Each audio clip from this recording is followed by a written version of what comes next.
तो अब सवाल यह कि क्या महागठबंधन बनने से पहले ही टूट गया, क्योंकि महाराष्ट्र में जो महासियासी ड्रामा सामने आया है उसके बाद यही सवाल बड़ा हो गया। और इसी पर चर्चा के लिए मैं खास मेहमानों से आपका परिचय बाद में कराऊंगी। पहले हमारे दो सहयोगी इस वक्त हमारे साथ मौजूद हैं, जितेंद्र दीक्षित और रौनक कुकरे। जितेंद्र का रुख करेंगे पहले और जरा जानते हैं जितेंद्र दीक्षित से, अभी कुछ देर पहले जो प्रेस कॉन्फ्रेंस शरद पवार की तरफ से की गई है, क्या माना जाए शरद पवार इतनी जल्दी इतनी आसानी से अपनी ही पार्टी में किनारे लगने को तैयार नहीं? जितेंद्र,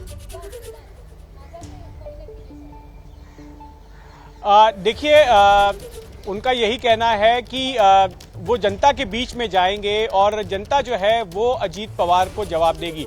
लेकिन मैं आपको ये बात बता दूं रोमाना कि ये पूरा खेल जो है, अभी जिस तरह का ये घटनाक्रम हुआ है वो साल 2024 में जो लोकसभा के चुनाव होने जा रहे हैं उसको देखते हुए ही ये सारा घटनाक्रम हुआ, उससे जोड़कर ही देखा जाना चाहिए। क्योंकि महाराष्ट्र वो राज्य है जो कि उत्तर प्रदेश के बाद सबसे ज्यादा सीटें लोकसभा में भेजता है, 48 सीटें भेजता है।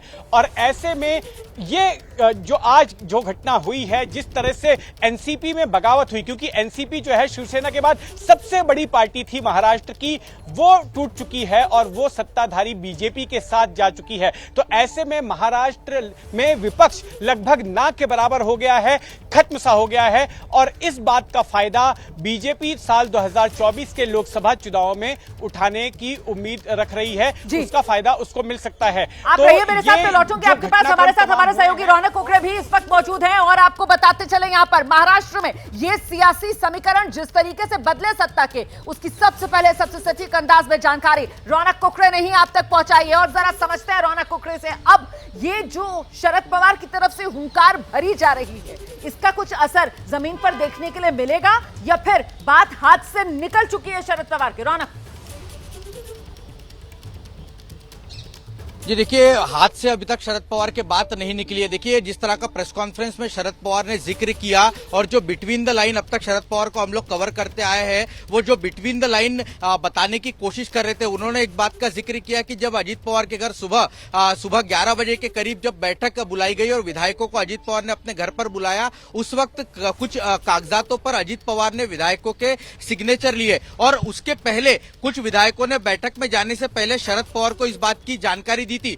रोमाना 2019 में भी इसी तरह का घटनाक्रम हुआ था। अजीत पवार ने शपथ ले ली थी, कई विधायक उनके घर पर पहुंचे थे धनंजय मुंडे के और सीधे शपथ लेने के लिए पहुंचे थे और आज भी इसी तरह की स्थिति हुई है। और जिन विधायकों ने शरद पवार से संपर्क किया है, उन्होंने शरद पवार को यह कहा कि जो लाइन अजीत पवार ले रहे हैं उसके साथ हम सहमत नहीं है, आपकी राय क्या है? और शरद पवार ने कहा है कि अगले 2-3 दिन का इंतजार करना पड़ेगा। जिन विधायकों का समर्थन होने का दावा अजीत पवार कर रहे हैं, क्या वाकई में उतने विधायक अजीत पवार के साथ है क्या? ये देखना बहुत ही महत्वपूर्ण होने जाना वाला है। बिल्कुल रौनक, जिस बात का जिक्र आप कर रहे हैं, जो शरद पवार ने बात कही है प्रेस कॉन्फ्रेंस में कि साहब दावा किया जा रहा है कि एनसीपी हमारी है, सच्चाई सामने आ जाएगी। और फिलहाल दावा जिन आंकड़ों के आधार पर किया जा रहा है, जरा जल्दी से वो आंकड़े सामने ले आइए। अजीत पवार जो दावा कर रहे हैं वो क्या कह रहे हैं वो मैं आपको आगे दिखाऊंगी, लेकिन फिलहाल देख लीजिए सरकार के साथ नंबर क्या है, सरकार के खिलाफ नंबर क्या है। बीजेपी 105, शिवसेना एकनाथ शिंदे 40, एनसीपी अजीत पवार वाला गुट 40 और अन्य 21, मतलब सरकार का आंकड़ा 206 पर बैठता है। और वहीं सरकार के खिलाफ वाला आंकड़ा कांग्रेस 45 है, शिवसेना उद्धव गुट 16 है, एनसीपी शरद पवार वाला मामला 18 पर, अन्य 8, मतलब कुल 87 पर यह आंकड़ा आता है। और अब जरा भतीजे का पावर गेम देख लीजिए यहां पर, क्योंकि ये वो बड़ा दावा है जो अजीत पवार कर रहे हैं। कह रहे हैं विधायक 53 में से 40 उनके साथ हैं, विधान परिषद में 9 में से 6 सदस्य उनके साथ हैं, लोकसभा सांसद 5 में से 3 कह रहे हैं हमारे साथ है, राज्यसभा सांसद 4 में से 1 कह रहे हैं हमारे साथ है। लेकिन अजीत पवार के इसी दावे पर क्वेश्चन मार्क, प्रश्न चिन्ह शरद पवार की तरफ से लगा दिया गया है, ये कहते हुए कि साहब कुछ विधायकों ने मुझे फोन किया, हस्ताक्षर करवाए गए, उनसे इस बात का जिक्र किया। तो क्या माना जाए, क्या अभी महाराष्ट्र की सियासत में खेल बाकी है? परिचय कराते हैं आपका खास मेहमानों का पैनल। इस वक्त हमारे साथ मौजूद है, आप देख रहे हैं श्वेता शालिनी बीजेपी की प्रवक्ता हैं, प्रोफेसर नवीन कुमार प्रवक्ता एनसीपी के, कृष्णा हेगड़े प्रवक्ता शिवसेना शिंदे गुट, किशोर तिवारी प्रवक्ता शिवसेना उद्धव गुट, मृत्युंजय तिवारी आरजेडी के प्रवक्ता, आशुतोष वर्मा समाजवादी पार्टी के प्रवक्ता और वरिष्ठ पत्रकार प्रदीप सिंह जी भी हमारे साथ मौजूद हैं। बहुत स्वागत आप सभी का। सबसे पहले जैसे ही घड़ी का काटा दोपहर 2:30 पे आए, बबीता जी का दिल सास बहू साजिश के लिए मचल जाए। और ये है इनकी बहू, पूरे दिन ऑफिस की टेंशन हो जाए गॉन, जब ये करें अपना फेवरेट शो फ्री टाइम पे ऑन।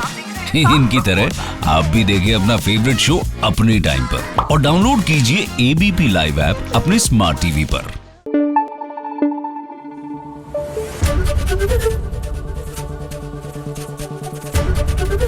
एबीपी न्यूज आपको रखे आगे।